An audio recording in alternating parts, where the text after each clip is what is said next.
Good morning. Welcome back inside Cameron Indoor Stadium. It's great to see everyone again and here in person.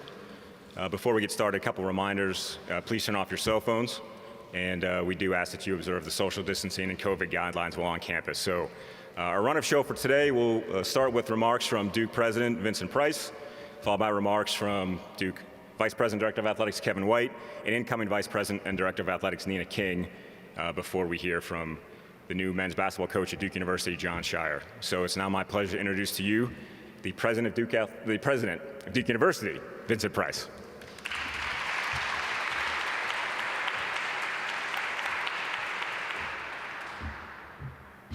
Good morning.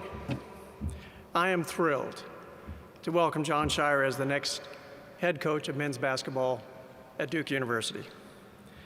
Coach K talked yesterday about the importance of success and succession.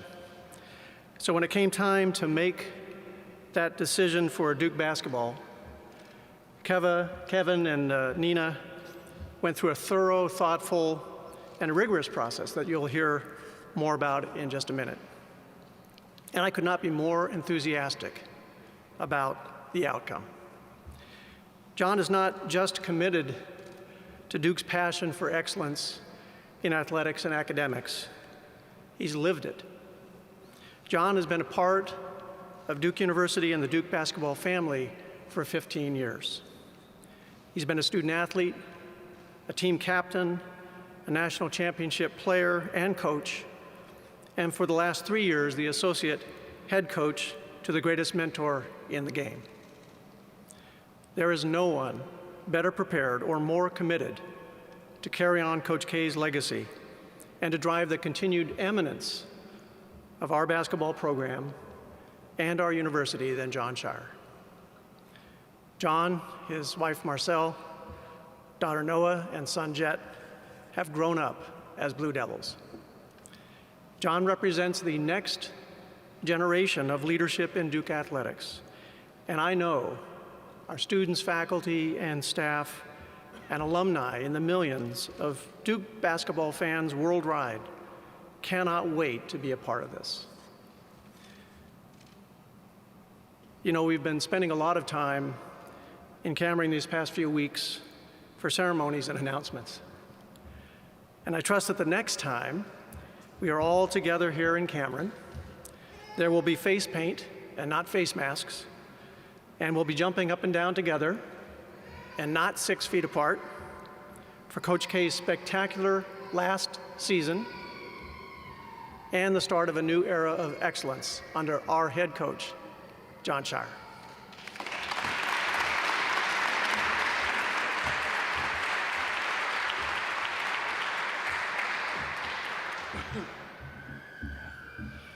Feels like Groundhog Day, and for our coaches and our staff, we've kind of used that expression liberally here over the last year with COVID every Friday when we met for an hour. But it's just so great to be here this morning. Once again, not unlike yesterday, my objective is to be intentionally scripted and very brief. To be sure, this is indeed an exciting moment in the history of Duke athletics. Quite frankly, in the history of Duke University. Jon Scheyer represents, in my opinion, and everyone here's opinion, best in class relative to the next generation. Simply put, an outstanding contemporary leader within college coaching. Pointedly, Jon, along with Nina King's recent appointment as VP AD, places Duke University at the cutting edge of the next generation movement. I mean, we are really well positioned moving forward. In terms of process, let me be clear and utterly transparent. Although I'm on the exit ramp and have been so proud to have served here for the last 13 years, President Price asked me to help facilitate the process along with my esteemed successor, Nina King. Of course, beginning with my Duke interview back in 2008, there has been no shortage of inquiries, questions relative to Duke's men's basketball leadership succession. for Mike Krzyzewski's eventual departure would be dramatic, if not absolutely impossible to replace. Throughout the past decade, I've been in earnest securing valuable insight and from former players, Duke players, university senior administrators, if not keenly interested trustees along the way, notwithstanding an occasional taxi driver or a bartender as well. Justifiably so, of course, I engaged in ongoing conversation with our tremendous, iconic coach, Mike Krzyzewski, for his perspective has been invaluable and perhaps absolutely priceless.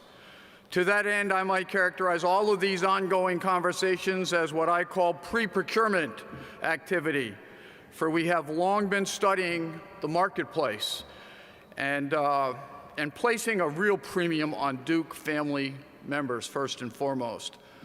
As for the search process, you should know that we have had 9 head coaching searches during my tenure here at Duke. Each search was chaired by the respective sport administrator, and in this case, this one was ably served by John Jackson, who's the men's basketball sport administrator, and he did a brilliant job. Interestingly enough, relative to those 9 appointments, I thought you might find this interesting, 3 came from the inside of the department, came from the existing staff. For good reason, we are extremely proud for having a very high quality bench to go to. And we've had that, again, 1/3 of the appointments we've made have come from internal candidates that were on the existing staff, and we are very proud of that. Staying true to the past practices, once again, a search committee was assembled. And again, John was the chair, wherein they worked very closely with CSA, Collegiate Sports Associates. For those of you who know this, our business, that would be Todd Turner and Company. And they have facilitated all 9 of our head coaches searches to date. Again, from the time that Mike and Mickey firmed up their retirement plan, this process took roughly 10 days. And we're proud of that as well.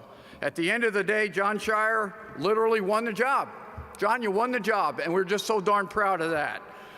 During John's 3 interviews, he depicted, once again, a contemporary leader who enjoyed a great grasp of all things, analytics, transfer portal, NIL.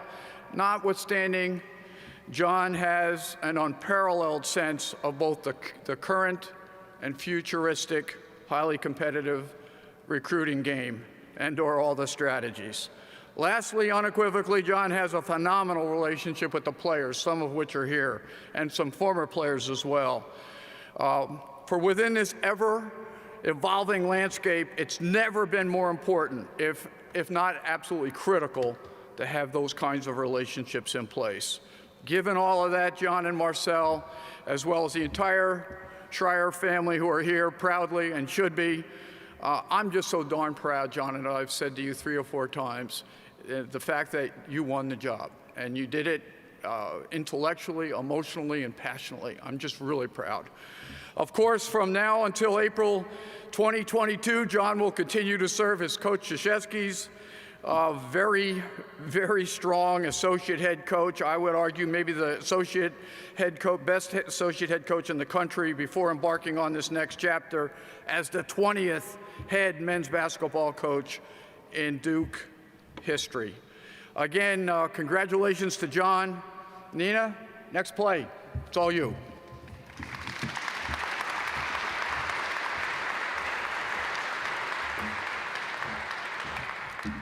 All right, good morning again. Third in the lineup again means I'll be brief again. I am thrilled to be here along with President Price and Kevin White to introduce Jon as our next Duke men's basketball head coach. Simply put, Jon Scheyer is Duke. As you know, he came to Duke in 2006 and enjoyed an outstanding career as a student athlete. His blood, sweat, and tears are in these hardwoods. As a player and now an associate head coach, Jon has been learning from and has been mentored by the very best in Coach Mike Krzyzewski. He is a teacher and mentor in his own right, passionate about the student-athlete experience both on and off the court. Jon knows what it takes to achieve excellence. He's a national champion, a smart, competitive, driven leader with a great vision for the future of Duke men's basketball. There's no doubt that he will continue to build upon Coach Krzyzewski's legacy while carrying us into the future. Jon and I have already had a great start together, and I look forward to our partnership continuing to grow as colleagues, teammates, and friends. April 2022, when Jon steps into his new role, will undoubtedly be an incredibly exciting moment for Duke athletics. In the meantime, as I mentioned yesterday, this upcoming year is one to be celebrated and relished as Duke men's basketball once again pursues excellence under Coach Mike Krzyzewski. Once again, thank you, Coach. Heartfelt congratulations to Jon, Marcel, Noah, and Jet, wherever they are. With that, it is my pleasure to introduce to you all the 20th men's basketball head coach at Duke University, Jon Scheyer.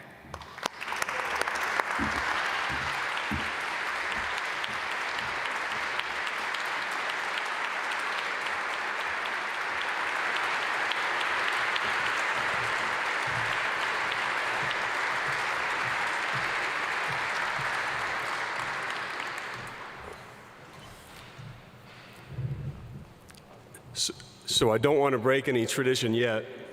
Do I need to spell my last name?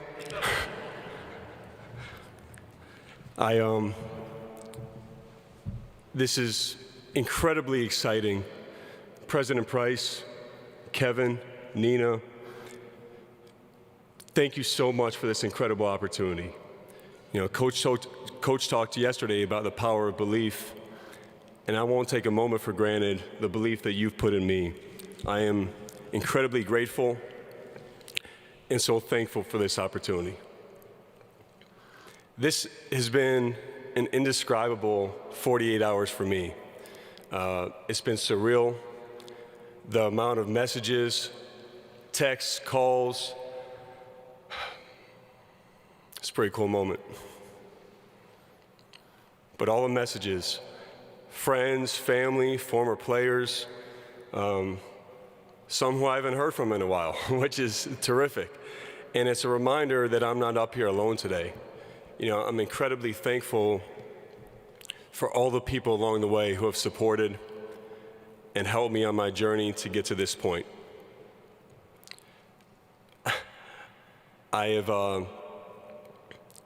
Coach, I'm so thankful to you and Mickey. You know, when I was 16 years old, you came to my high school and you laid out a vision for me. And it went beyond just playing basketball here. And you told me that I was meant to do something special. I don't know if this is what you had in mind when you said that. If you did, you're really damn good. You're really damn good. But I have enjoyed every second that I've been here as a player and as a coach playing for you. Your family has treated me like family, and I love you all. This is going to be an incredible year, and by the way, I would be remiss if I didn't congratulate you both on your 52nd wedding anniversary. So congrats to you guys.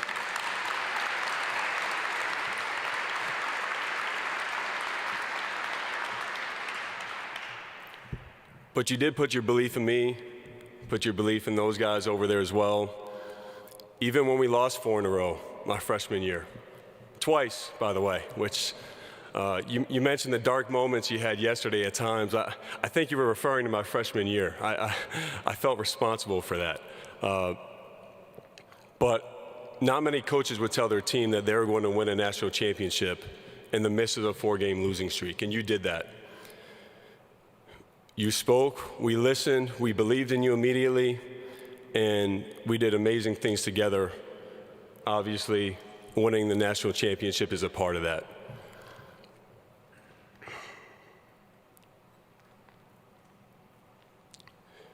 We've always said that making the decision to come to Duke is a lifetime decision. And I learned that firsthand when I graduated from Duke. We won the national championship my senior year. By the way, shout out to a couple of my former teammates back there, Lance Thomas, Brian Zubak, and Nolan Smith. I'm gonna get to you later.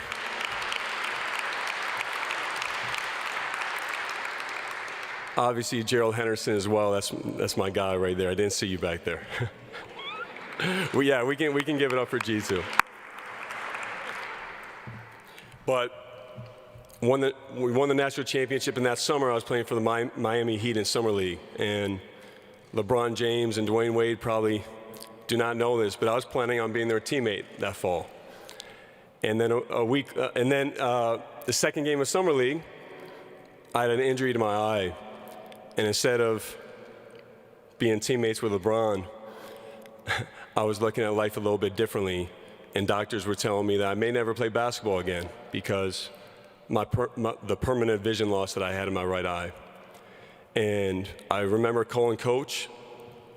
Coach called Terry Kim, who was on a flight the next day immediately to come to Chicago to make sure I got the best care I could possibly have. And if that's not an example of Duke being a lifetime decision, I don't know what is. And it set me on a path that has led me here to this point today. I was able to get into coaching at an incredibly early age, and the experience that I've had is unlike any other I could have possibly dreamed of. And that's what I wish for all players going forward. And, you know, one of the best gifts that you've given all of us, Coach, is each other. You know, I've been overwhelmed with the love, the emotion of our former players and our brotherhood these past couple days. And I didn't even know these guys were coming last night.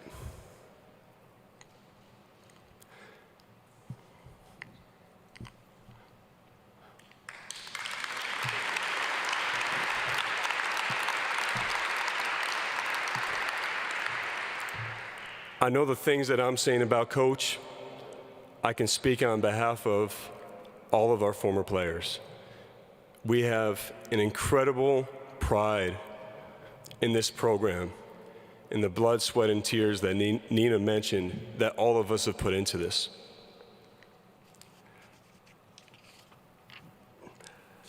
I do want to acknowledge two special members of the Brotherhood, and that's Chris Carrawell and Nolan Smith.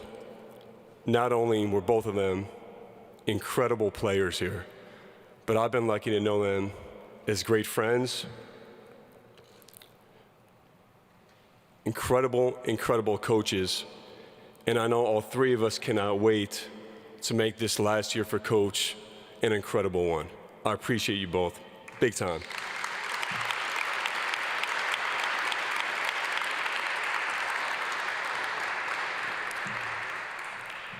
As I look back on what I'm most proud of in my career, it's the fact that I never missed a game or a practice as a player. And I would have never missed a game as a coach if it wasn't for my wife deciding she was going to go into labor early on January 29th, 2018. And by the way, I made it to the first half of the Notre Dame game. And she decided, or Noah decided, I guess, there was time. And so I am, that's a half of a game. And the other moment was 2 years ago when we were playing at Syracuse. And some of you may remember this, and we were going to the game, and I felt a pain in my stomach, and soon enough, a few hours later, I woke up in a hospital in Syracuse. I had my appendix taken out. But I say all that because I do not expect this to be easy. I don't expect it to be easy. I don't expect to be given anything. We do not expect to be given anything. But I'm always going to show up. Always going to show up and do whatever it takes to succeed at the highest level here and with the standard that's been set at Duke. It's a privilege and an honor to do that. I realize how important of a time it is for our program, for this university, and I relish this opportunity. We're going to be relentless in our pursuit of championships, and in representing this incredible university on and off the court. I am so lucky to be able to call Duke University my home. And I promise you, I'm going to cherish it every single day. As excited as I am about the future, my focus is on this upcoming season and making it the most special we possibly can. We have an amazing group of players, some who are here today somewhere. They're here somewhere. I don't know where they are. There you guys are. We can give it up for them too.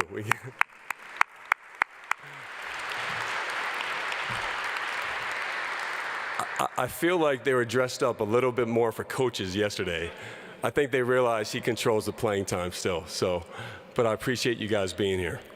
And before I move on, I just want to thank my family. You know, my wife, Marcel, we've been on an incredible journey together, and I can't wait for this next chapter of our lives. You know, Nina, thanks, all of you, thanks for mentioning my son, Jed, and my daughter, Noah, wherever they are. I'm not sure they know what's going on right now, but hopefully at some point it hits them. My parents, Lori and Jim, Brooke and Ryan, Jen and Danny, I love you all. Thank you for the incredible support, the sacrifice throughout the years. And I just want to say, as important as anything in this, our players come first.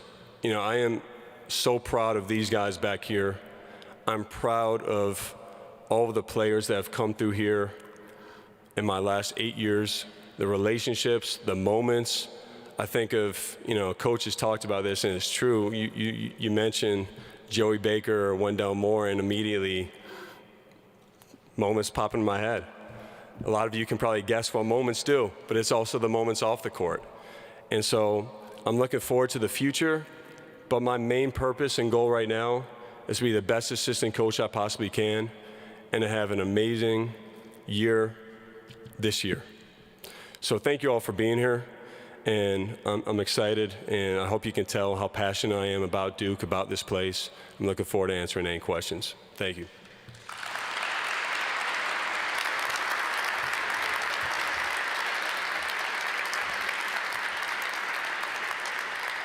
Jon, thank you very much. Congratulations. Thank you. We have a number of questions in queue from our media that have gathered here, and we'll follow the same kind of protocols we did yesterday. If you have a question, I'll call on you, and if we can use the mics and be ready in queue for the next question to move it along. And when you come up and ask a question, please introduce yourself, name and affiliation, and you may take your mask off when you do so. We'll start here on the right mic, C.L. Brown, followed by Brennan Marks.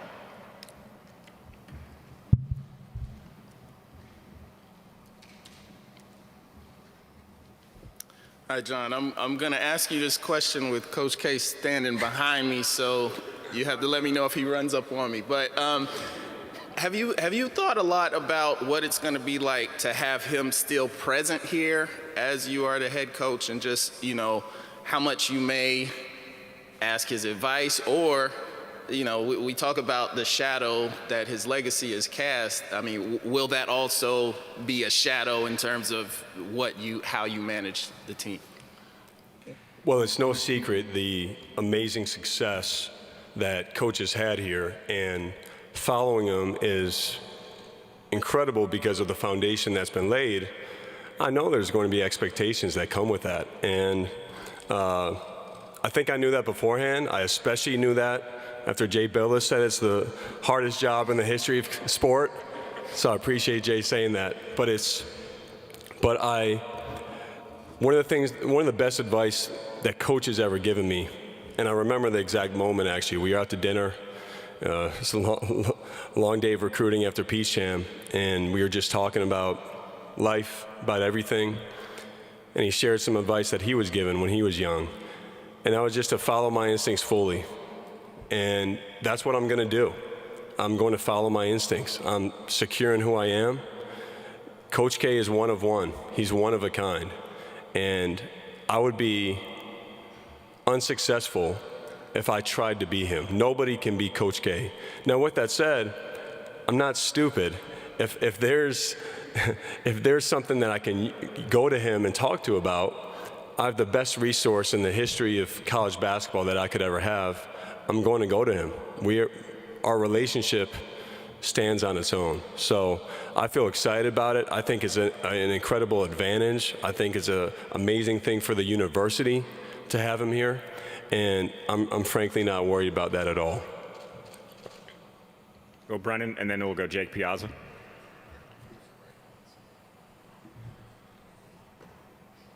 Hey, John. Brendan Marks from The Athletic. Congratulations. Thank you. I'm just sort of curious, for you, over the next year, what are going to be the most important things to sort of pick up on, I guess, while you're learning on the job, being able to have Coach there at all times? And also, what are the things to you that you think are important in announcing this now, making this public in terms of continuing the succession that Coach talked about yesterday? Well, I plan on taking advantage of the amazing opportunity that these 10 months present, right? And it's a unique situation. I think the thing that it does is it gives clarity, and clarity is helpful. Sometimes when something's unknown, your mind starts to wonder whether you're player, fans, staff, university, whatever it may be. And so now that there's clarity for our team, I think for everyone, we can focus on the task at hand, which is to win the whole damn thing this year and have the best season we possibly can. As far as looking to the future, clearly recruiting is as important of a thing as it is with our current team, and making sure they understand what the next step for them would entail. So I plan on having lots of conversations with everyone here, understanding how they view things. I don't think I have all the answers. I feel confident in my vision, but I also am going to look to others to help in that regard. Thanks. And after Jake, we'll go to David Thompson to the right microphone. Hi, Coach. Jake Piazza with the Chronicle. Congratulations on the big news. Thanks, Jake. What I wanted to ask you was about the moment. Was it a phone call? How did it happen? And what kind of thoughts and emotions are running through your head when you realize that you're going to be the next Duke head coach? Well, this is no offense to anybody that I've ever been on the phone with, but when I got a call and I saw Nina King's name pop up, it was the best phone call I've ever received in my life. Well, I didn't know that at the time. But after Nina said she wanted to have another Zoom call at the beginning, I didn't feel very good. But then it was the best news I could have ever received. After talking with President Price right after, I was speechless. You know, I didn't really have the words for you, President Price, but it was because of what a surreal moment. And I think you immediately go back to the first time you pick up a ball, to the first time I was recruited to play here, to all the moments that I've been through with those guys back there, the ups and the downs, the blood, sweat, and tears, and then it comes to that moment. I'll never forget that in my life. Thank you. Thanks. After David will be Shane Smith. Back to this mic. Hey, Coach, congratulations. I'm hoping this works out. I'm going to try to show you from here. I'm hoping you've seen this picture, but it's tweeted out by Duke's men's basketball. It says, "Dream big." And Coach K, with his arm around you, says to Jonathan, "Work hard and always try your best." I'm sure he didn't think he had his arm around his successor. But can you give us a little background on this photo? Do you remember that and where that was? I do. It was actually in Las Vegas, and it was at the Jordan fantasy camp. And, you know, Coach has K Academy now, and my dad was able to go 2 times, I think 3 times. And every year, my dad wanted to be coached by Coach K. Like, that is what he wanted to do. And before the draft, he'd always go up to Coach, say, "Coach, I'm in really good shape. I'm feeling good this year." And for whatever reason, after the draft every year, Coach would tell him, "I had you the next pick. You were taken right before me." And that picture was taken one of those times. I think when my dad was upset he didn't get drafted by Coach, I was able to snap that with him. Thank you. Thanks. After Shane will be Brian McLaughlin to that mic. Hi, John, Shane Smith, Duke Chronicle. First of all, congrats. I'm curious on, growing up on how you always saw your career after, after your playing career ended. Obviously, your playing career ended sooner than you would have expected, but did you always anticipate going into coaching after? I always wanted to be a coach. I remember when I was about 10 years old, I would have these notebooks and I would draw up fake rosters and schedules and statistics of college teams, of every team. And I always had a love for college basketball, as well as professionally, but always college. My aspirations was to have a long NBA career and then get into college coaching. And sometimes life works out differently than you think. And I mentioned that moment before where I think it definitely sped up the process of this happening. And in retrospect, and I learned very quickly, that was the best thing that could have ever happened to me. And to be in this position now is beyond a blessing. But coaching is an incredible passion of mine. It's always been. And getting to experience someone else's success other than your own. When you're a player, you're solely focused on yourself. And when this happened to me, and I was proud of the professional career I had for 3 years, I played, really in a bunch of different places. But to be in the moment and, all of a sudden at Boston College, Joey Baker has 3 back-to-back shots. Or we're playing at North Carolina and Wendell Moore as a freshman has a game-winning shot. Like, to be a part of them with that moment is incredibly rewarding and exciting. I also just want to make sure they were paying attention back there, and they are. So hopefully that answers that. Thank you. After Brian, we'll come here to Chris Lee. Hey, John. Congratulations. Brian McLaughlin with Rivals.com, Devils Illustrated. You spoke about clarity. I guess one of the key components of that is with recruits as well. And you'll have this unique balance, I'm guessing, this year where you will have that moment to have the head coach hat on this year while you're also associate head coach. Can you speak to that component of it and that balance of speaking with the future for Duke and while kind of handling your business now? Yeah, no, it's going to be a great challenge, but I think it's a great opportunity. And Nolan, Chris, and myself, we're going to be out on the road a lot. And Duke is an incredible place with a lot to offer. It is the best of both worlds. You can't get a world-class institution with a basketball program like this anywhere. It's the best. And the thing is with Coach is still here. Coach isn't going anywhere. And so we're looking forward to, one, we haven't been out, we haven't been able to see anybody in person, so we're looking forward to doing that. But two, we're going to navigate it as it comes. It's a unique situation. I think we can really take advantage of it. There's obviously some great kids out there who are really interested, and it's our job to find the right ones and get them here and meet in person. That's always been really important to us, is developing the relationship, and that can't get lost.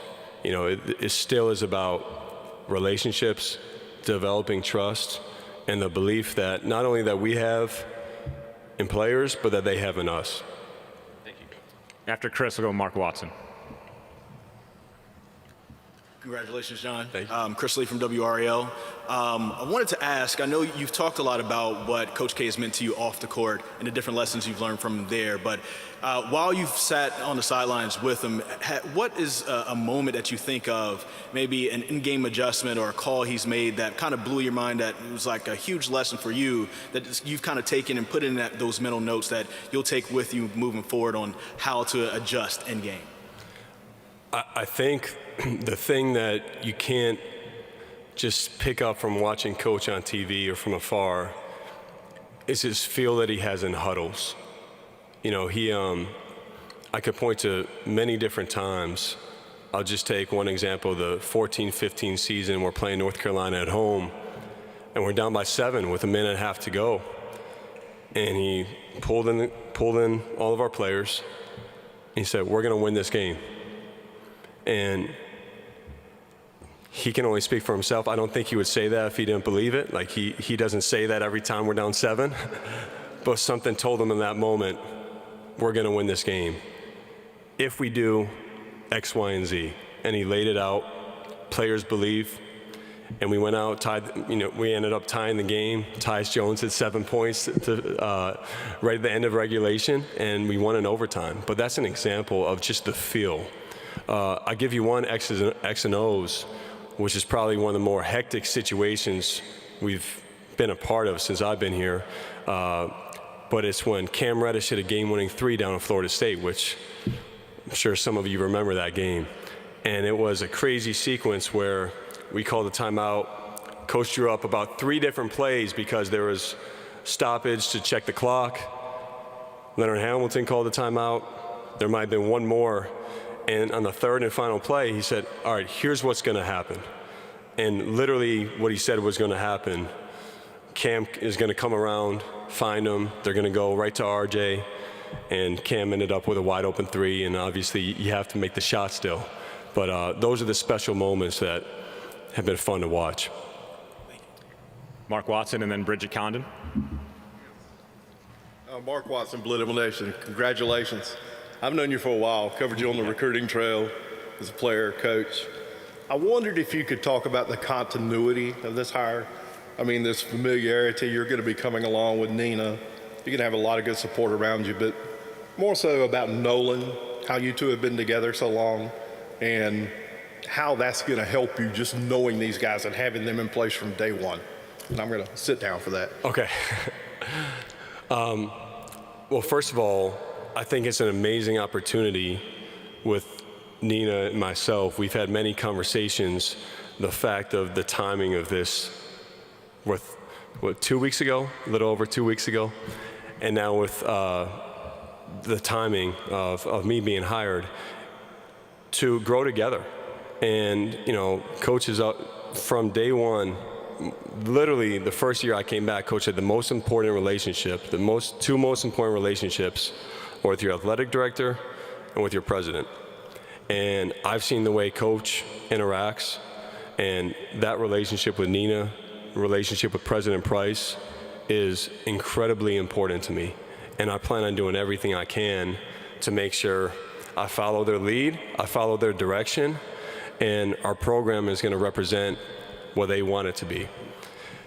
As far as Nolan goes, I'm going to throw Chris Carrawell in there as well. Although Nolan and I had the amazing experience of playing together for 3 years. We have been through a lot together, and he is. I think you all know what an amazing personality he has, and to go through this with both Chris and Nolan gives me a great deal of confidence. We are on the same wavelength. We've had conversations, one, how we can be as supportive as possible this year, how we can, like I said, focus on the task at hand, but 2, build for the future and play off one another, just like we did on the court. And, so we're going to continue to do that. It's going to be something where we have to figure it out as we go along, because this is unprecedented. This hasn't happened before. But there are not 2 other guys I'd rather do it with than Chris and Nolan. I also want to say the staff that we have, our entire staff, is incredible. The infrastructure that we have in place. We are in an amazing position to move forward. And I can't wait to work with, hopefully most of you are here, with each and every one of you as we move forward. So thanks for the question, Mark. Bridget Condon and then Barry Jacobs. Hi, John. Bridget Condon from ABC 11. Coach K's legacy is one we've heard, for years, yesterday especially, too. It's going to be here forever. It's not going to be erased. But now you have the opportunity to create your own legacy. What do you want your legacy to be? Well, I haven't even gone that far. I've tried to, in these last 48 hours, take it all in and be in the moment. And I plan on doing that every step of the way this year. And, as far as my legacy goes, I literally have not gotten that far. I would like to think that everyone who knows me well knows I show up every day. You can depend on me every single day. And, I think as far as my basketball knowledge and coaching instincts, I think only time it'll take time for everyone to get a great understanding of that. But I show up every day, and I'm going to take that as it comes. Thank you. Barry Jacobs and then Jim Sumner.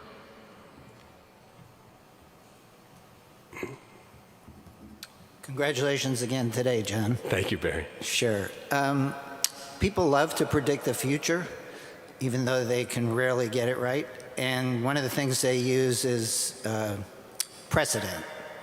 And I'm sure you have a prepared answer. You kind of alluded to this before, but the conventional wisdom is, just like you can't replace Christian Laettner, you can't follow a coach like Mike and expect to be successful enough that people are satisfied. Mm-hmm.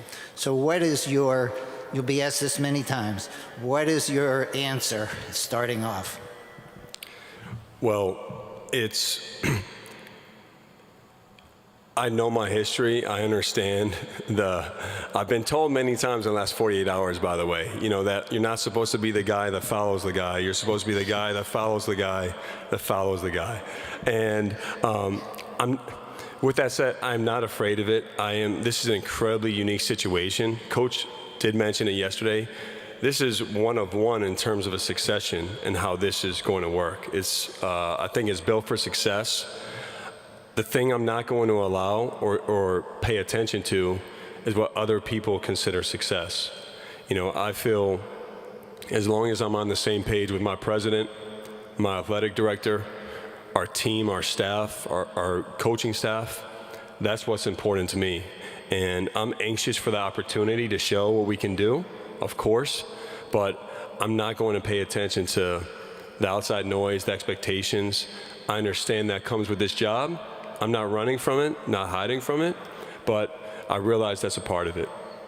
Thanks. Thank you. We have time for a couple more after. We'll go Jim Sumner and then Mike Toper.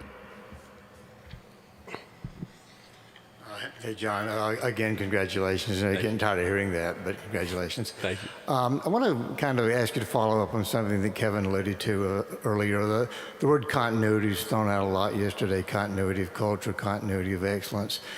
By the same token, you're taking over, and you'll be taking over during an incredibly volatile college basketball landscape, the maturation of the G League, the transfer portal. Something is coming down the NIL turnpike. We don't know what or when, but something's coming.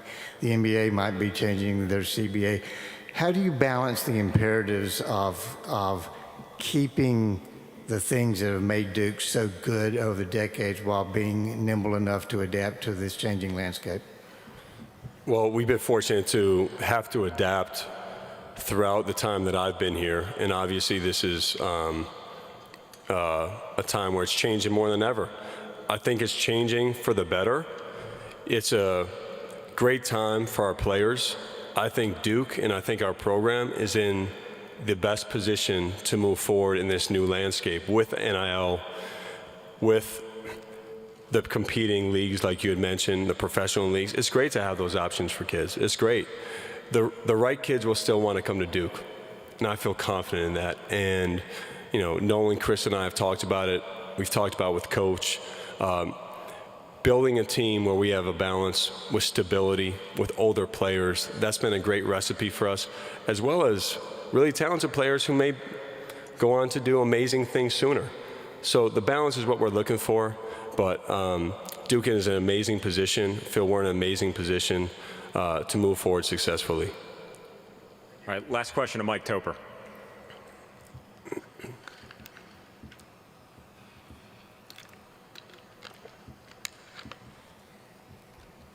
John, congratulations.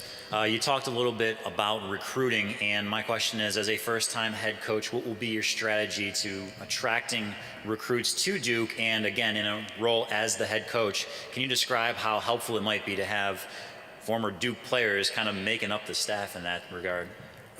Well, for Chris, Nolan, and myself, as former players, we're incredibly protective over who comes into our program.